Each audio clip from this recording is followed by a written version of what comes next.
El susurro de la esclavitud. El sol caía sin piedad sobre las arenas de Egipto, tiñendo de oro los ladrillos que miles de manos cansadas levantaban día tras día. El sonido de los látigos cortando el aire se mezclaba con los suspiros de un pueblo que había olvidado lo que era vivir en libertad. Los hebreos trabajaban sin descanso, encorvados bajo el peso de una opresión que parecía eterna. Sus nombres apenas importaban para los capataces egipcios, eran números, sombras, manos que construían la gloria de otro. Pero en medio de ese sufrimiento algo comenzaba a moverse. No era visible como el sol ni audible como el grito de dolor. Era más profundo, un murmullo que nacía en los corazones, una esperanza tenue, casi olvidada, que se negaba a morir. En los rincones más oscuros de las chozas, las madres susurraban historias a sus hijos, relatos de un Dios que no había abandonado a su pueblo, un Dios que escuchaba, un Dios que recordaba. Sin embargo, el faraón no creía en esos susurros, temía algo más tangible, el crecimiento del pueblo hebreo. Cada día eran más fuertes, más difíciles de controlar, y el miedo, cuando se instala en el poder, se vuelve peligroso. Debemos detenerlos, ordenó el faraón, su voz fría como el mármol de su palacio. Que no quede ningún niño hebreo con vida. El decreto cayó como una tormenta silenciosa sobre el pueblo. Las risas de los recién nacidos comenzaron a desaparecer, reemplazadas por el llanto ahogado de las madres. Pero incluso en ese momento de oscuridad total, una decisión cambiaría el rumbo de la historia. Una mujer, con el corazón temblando y los brazos firmes, se negó a obedecer. Y en ese acto de valentía, el destino empezó a escribirse de una forma distinta, porque a veces las historias más grandes comienzan con el acto más pequeño de rebeldía. Continúa. El niño del río. La noche cubría la tierra con un manto de silencio, pero dentro de una humilde casa hebrea, el miedo respiraba en cada rincón. La mujer sostenía a su hijo contra el pecho. Su llanto, aunque suave, le parecía un trueno capaz de atraer la muerte.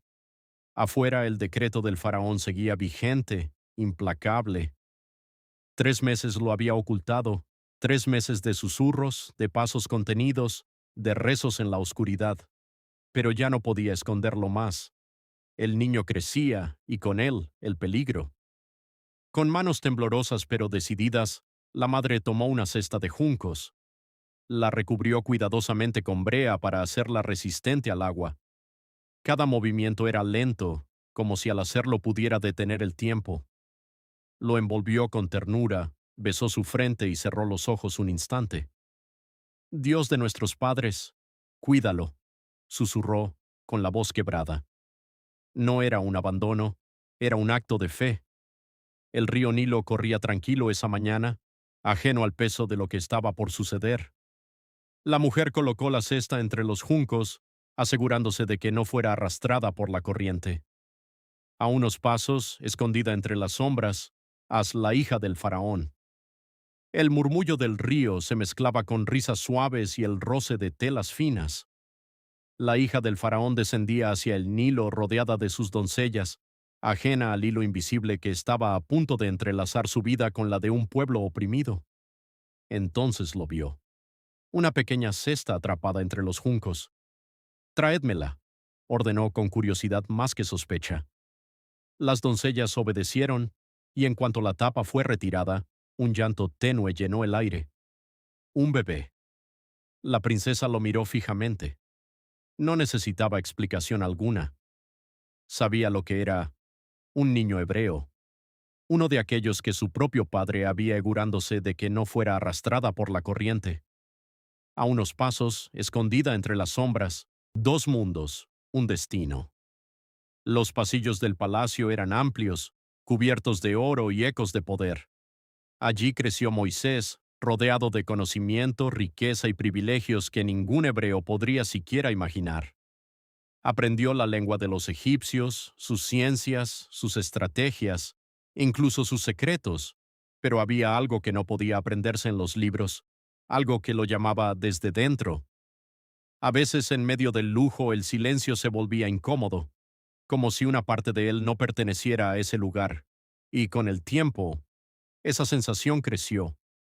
Un día, ya convertido en hombre, Moisés salió del palacio, no como príncipe, sino como observador.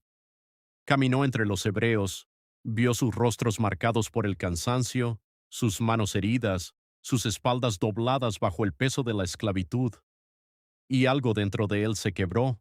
No era solo compasión, era reconocimiento. Ese podría ser yo, pensó. Entonces ocurrió. Un capataz egipcio levantó su látigo contra un hebreo indefenso. El golpe resonó en el aire, y en el corazón de Moisés. Miró a un lado, luego al otro. Nadie. El tiempo se tensó, y en un instante que cambiaría todo, actuó. Se abalanzó sobre el egipcio. Fue rápido, violento, definitivo. El silencio volvió, pero ya no era el mismo. El cuerpo del egipcio quedó inmóvil sobre la arena. Moisés respiraba agitado. No había vuelta atrás. Había cruzado una línea invisible. Intentó ocultarlo enterrando el cuerpo en la arena como si pudiera enterrar también las consecuencias. Pero los actos tienen voz, y al día siguiente esa voz habló. ¿Quién te puso como juez sobre nosotros?, le dijeron dos hebreos al verlo intervenir en una discusión. ¿Piensas matarnos como hiciste con el egipcio? El miedo lo golpeó con fuerza. Había sido descubierto, y si el rumor llegaba al faraón, su vida terminaría. El palacio ya no era su hogar. Egipto ya no era seguro. Esa misma noche Moisés huyó, dejó atrás todo lo que conocía, su nombre, su posición, su pasado. Cruzó el desierto sin rumbo claro, guiado solo por la urgencia de sobrevivir. Pero en esa huida, no solo escapaba del castigo, se acercaba, sin saberlo, al verdadero propósito de su vida. Porque a veces, para encontrar quién eres, primero debes perderlo todo. Y en las arenas lejanas de Madián, algo lo estaba esperando. Algo que ardería, sin consumirse. Continúa. El fuego que llama el desierto de Madián no ofrecía promesas, solo viento, arena y silencio. Moisés caminó durante días hasta que el cansancio dejó de ser una sensación y se volvió parte de él. Ya no era el hombre del palacio, tampoco el fugitivo desesperado. Era alguien en pausa. El tiempo pasó.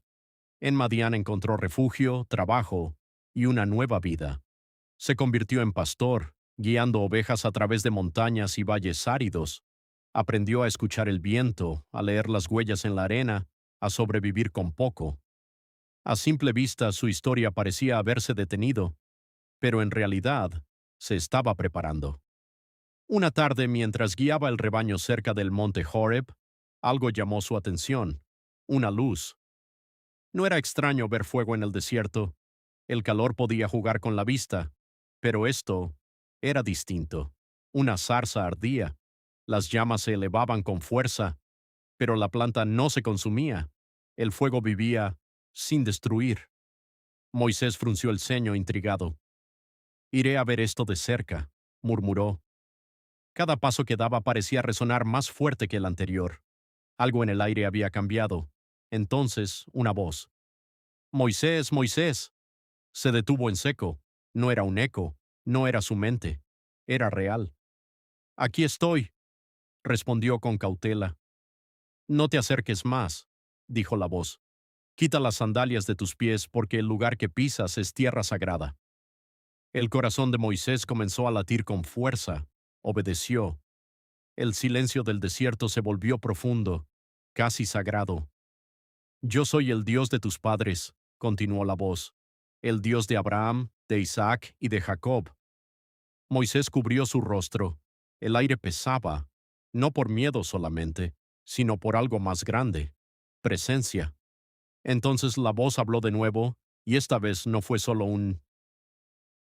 Página 620 de la misión, imposible. Entonces la voz continuó, firme y clara: «Ve, porque yo te envío al faraón, para que saques de Egipto a mi pueblo». El mundo pareció detenerse. Moisés levantó lentamente la mirada, aún temblando. El regresar, el desierto, que había sido refugio, ahora parecía pequeño frente a lo que se le pedía. «¿Quién soy yo para ir al faraón?», y sacar a los hebreos de Egipto. Respondió, con la voz quebrada. No era una excusa, era verdad. Había huido como un criminal, había dejado atrás su identidad. Ya no era príncipe, ni líder, ni nada, solo un pastor. El fuego seguía ardiendo, inmutable. Yo estaré contigo, respondió la voz. No explicó cómo, no dio detalles, pero en esas palabras había una promesa más fuerte que cualquier ejército. Aún así, el temor no desapareció. Si voy, y ellos me preguntan quién me envió, ¿qué les diré?, insistió Moisés. Hubo un silencio profundo, y luego, una respuesta que atravesó el tiempo. Yo soy el que soy. El nombre no era como los demás, no describía, no limitaba, simplemente que era. Moisés sintió que esas palabras llevaban un peso imposible de medir. Así dirás a los hijos de Israel: yo soy me envió a ustedes. El viento sopló suavemente, el fuego no se movió, pero Moisés sí. Dentro de él, algo comenzaba a cambiar. No era confianza todavía, pero tampoco era el mismo miedo. Ellos no me creerán, añadió, aferrándose a la última duda que le quedaba. Entonces, la voz le dio señales. Su vara se convirtió en serpiente, y volvió a ser vara. Su mano se cubrió de enfermedad, y luego fue sanada. Lo imposible se volvía posible ante sus ojos. Pero Moisés aún dudaba. Señor, yo no soy bueno hablando, confesó. Nunca lo fui. El silencio volvió un instante. ¿Quién dio la boca al ser humano?, respondió la voz. Ve, yo estaré con tu boca. Moisés cerró los ojos. Sabía que ya no quedaban excusas, pero aún así, murmuró: por favor, envía a otro. Entonces el aire cambió, no con ira destructiva, sino con una firmeza que no podía ignorarse. Tu hermano Aarón hablará por ti, dijo la voz. Tú le dirás lo que debe decir. Ya estaba decidido, no había vuelta atrás. Moisés tomó su vara. El fuego comenzó a desvanecerse. El desierto volvió a ser silencio. Pero ahora, todo era distinto, porque el hombre que había huido de Egipto estaba a punto de regresar, y esta vez no huía. Iba a enfrentarse al imperio más poderoso del mundo. Y el primer paso comenzaba con una sola palabra. Ve, continúa. Página 720. El regreso al poder. El camino de regreso a Egipto no fue fácil. Cada paso que Moisés daba hacia el sur era también un paso hacia su pasado. Las serines, que antes lo habían visto huir, ahora lo veían regresar. Pero no iba solo. A su lado caminaba su hermano, Aarón. El reencuentro no fue casual, fue preciso, como si cada detalle ya hubiera sido escrito mucho antes de que ellos lo comprendieran. Aarón lo escuchó en silencio mientras Moisés le contaba todo: la zarza, la voz, la misión. No se burló, no dudó, creyó, y eso lo cambió todo. Juntos llegaron a Egipto, no como fugitivos, no como esclavos, sino como mensajeros. Primero hablaron con los ancianos de Israel. Aarón habló tal como se le había indicado. Moisés mostró las señales. El pueblo observó, escuchó, y finalmente creyó. Por primera vez en mucho tiempo, la esperanza no era solo un susurro, era una llama. Pero el verdadero desafío aún estaba por delante. El palacio, el faraón, el poder absoluto. Las puertas del palacio se abrieron ante ellos, imponentes, como si quisieran recordarles quién mandaba allí. Moisés avanzó. Cada paso resonaba, cada mirada pesaba. El hombre que una vez fue príncipe, ahora volvía como un desafío. Se detuvo frente al trono. El faraón lo observó con frialdad. ¿Quién eres tú para venir aquí?, preguntó, con desprecio. Moisés no retrocedió. Aarón dio un paso al frente, y juntos dijeron las palabras que harían temblar a todo Egipto. Así dice el Señor, el Dios de Israel: deja ir a mi pueblo. El silencio fue inmediato, pesado, peligroso. El faraón entrecerró los ojos, y luego sonrió. Pero no era una sonrisa amable, era la sonrisa de alguien que no teme a nada. ¿Quién es ese señor, para que yo obedezca su voz?, respondió con arrogancia.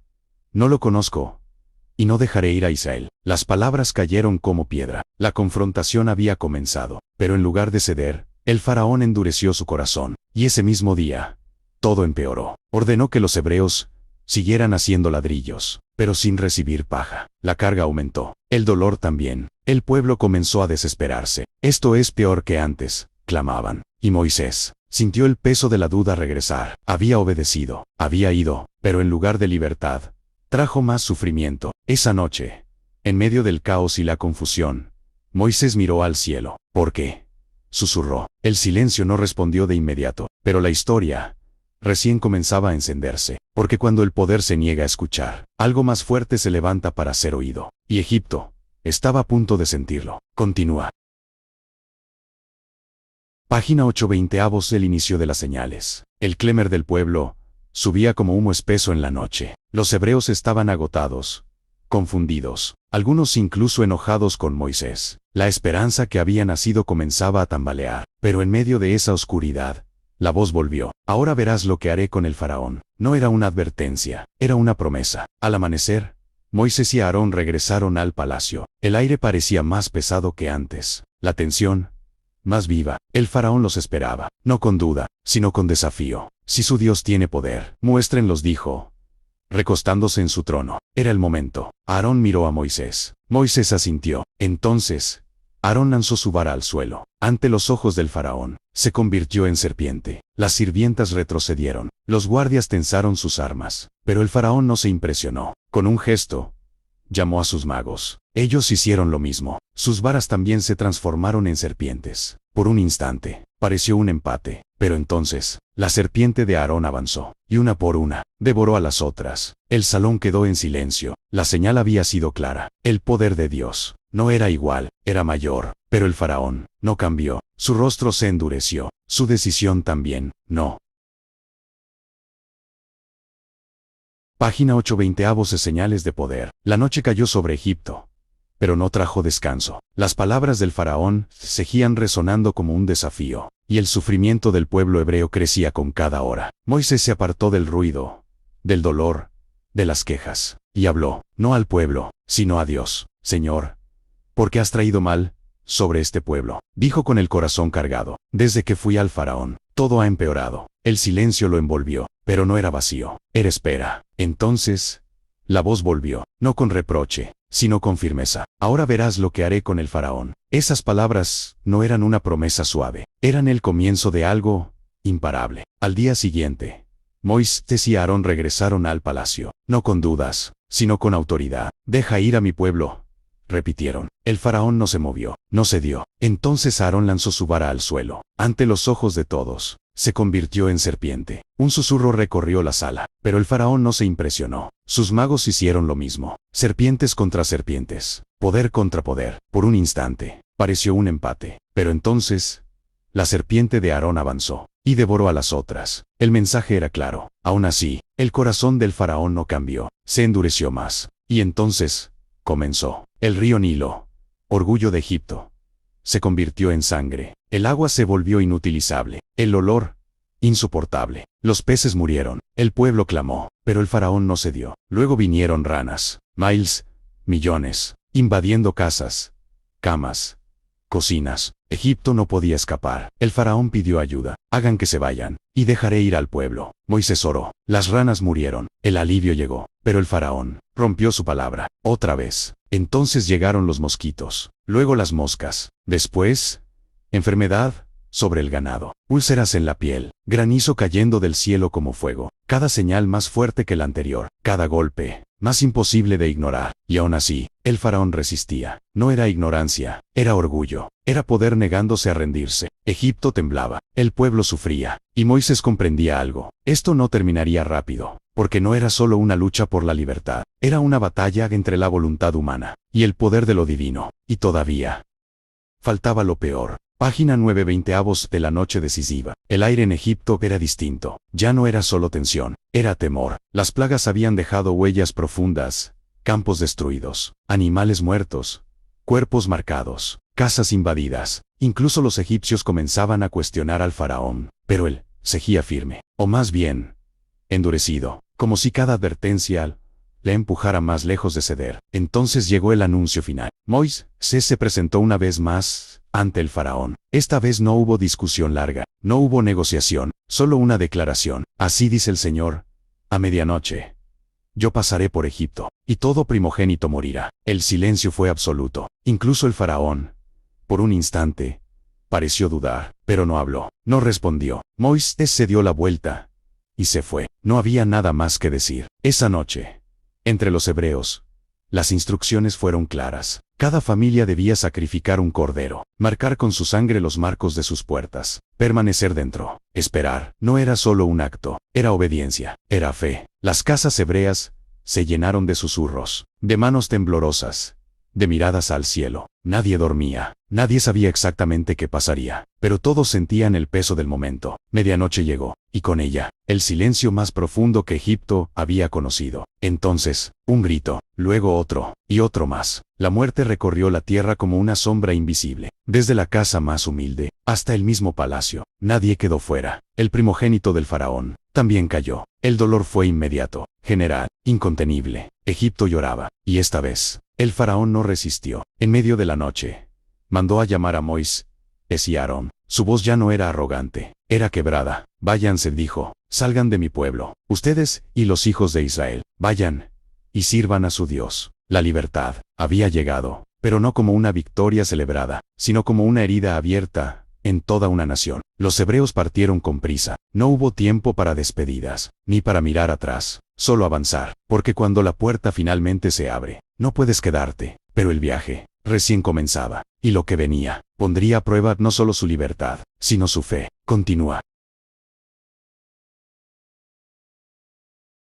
Página 10. 20avos del mar imposible. La noche aún no se había disipado del todo, cuando el pueblo de Israel comenzó a marchar. No era una salida ordenada, era urgente. Miles de personas, familias enteras, cargando lo poco que tenían, avanzaban con el corazón acelerado. La libertad era nueva, extraña, casi irreal. Moisés caminaba al frente, no como príncipe, no como fugitivo, sino como líder. Una columna de nube los guiaba de día, y una de fuego iluminaba su camino de noche. No estaban solos, nunca lo habían estado, pero la paz duró poco. En el palacio, el silencio dejó lugar a la furia. El faraón despertó del dolor y cayó en la rabia. ¿Qué hemos hecho?, rugió. Hemos dejado ir a nuestros esclavos. Su corazón, que por un momento había cedido, volvió a endurecerse, y esta vez, no solo con palabras, ordenó preparar los carros de guerra. El ejército egipcio partió, rápido, implacable. El suelo temblaba bajo las ruedas. La persecución había comenzado. Mientras tanto, el pueblo avanzaba, hasta que el camino se terminó. Frente a ellos, el mar, inmenso, infranqueable, sin salida, y detrás, el polvo en el horizonte. El ejército, el pánico se extendió como fuego. Nos trajiste aquí para morir, gritaban. Era mejor seguir como esclavos que morir en el desierto. El miedo había borrado la esperanza. Las voces se alzaban. La fe se tambaleaba. Pero Moisés no retrocedió. Se giró hacia el pueblo. Sus ojos reflejaban algo distinto. No miedo, determinación. No teman, dijo con fuerza. Manténganse firmes, y verán la salvación. El ruido de los carros se acercaba. El tiempo se agotaba. Entonces, Moisés levantó su vara. El viento comenzó a soplar. No era suave, era fuerte, constante. El mar empezó a moverse. Las aguas se dividieron, se abrieron, como si obedecieran una orden que no podían rechazar. Un camino apareció, en medio del mar. El pueblo quedó en silencio, asombrado, incrédulo. Pero Moisés dio el primer paso, y entonces, uno a uno, todos lo siguieron. Entre muros de agua, caminaron. La libertad estaba del otro lado, pero el peligro aún no había terminado, porque detrás de ellos, Egipto no se detenía. Continúa.